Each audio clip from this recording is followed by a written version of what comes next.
തദ്ദേശ സ്വയംഭരണ തിരഞ്ഞെടുപ്പിലെ തിരിച്ചടിക്ക് കാരണം ശബരിമല വിഷയവും സംസ്ഥാനത്തെ ഭരണവിരുദ്ധ വികാരവും അല്ല എന്ന CPM-ന്റെ നിലപാട് CPI തള്ളിക്കളഞ്ഞതോടെ LDF-നുള്ളിൽ കലാപം.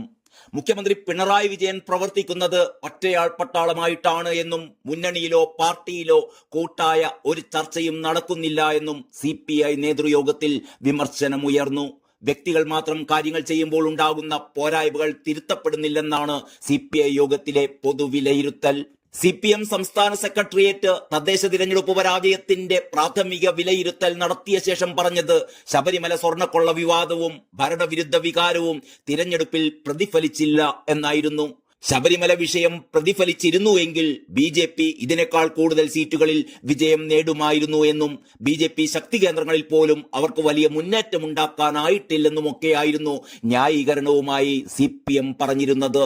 അതേസമയം പരാജയത്തിന്റെ കാരണം ആഴത്തിൽ പരിശോധിച്ച് തെറ്റുകൾ തിരുത്തുമെന്നും മധ്യകേരളത്തിലും മലപ്പുറത്തും കൊല്ലത്തുമുണ്ടായ വൻ തിരിച്ചടി പ്രത്യേകം വിലയിരുത്തുമെന്നും CPM സംസ്ഥാന സെക്രട്ടേറിയറ്റ് യോഗത്തിന് ശേഷം സംസ്ഥാന സെക്രട്ടറി MV ഗോവിന്ദൻ പറഞ്ഞിരുന്നു.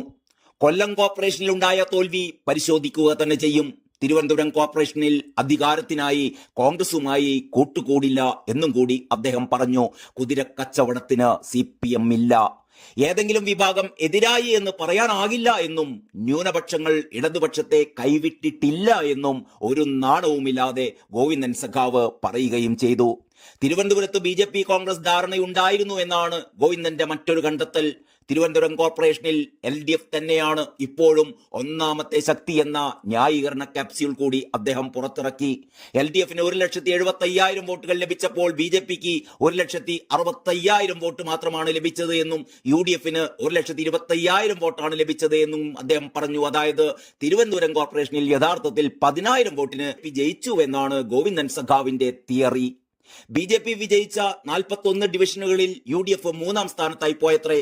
25 ഡിവിഷനിൽ UDF-ന് 1000-ൽ താഴെ വോട്ടുകൾ മാത്രമാണ് ലഭിച്ചത്.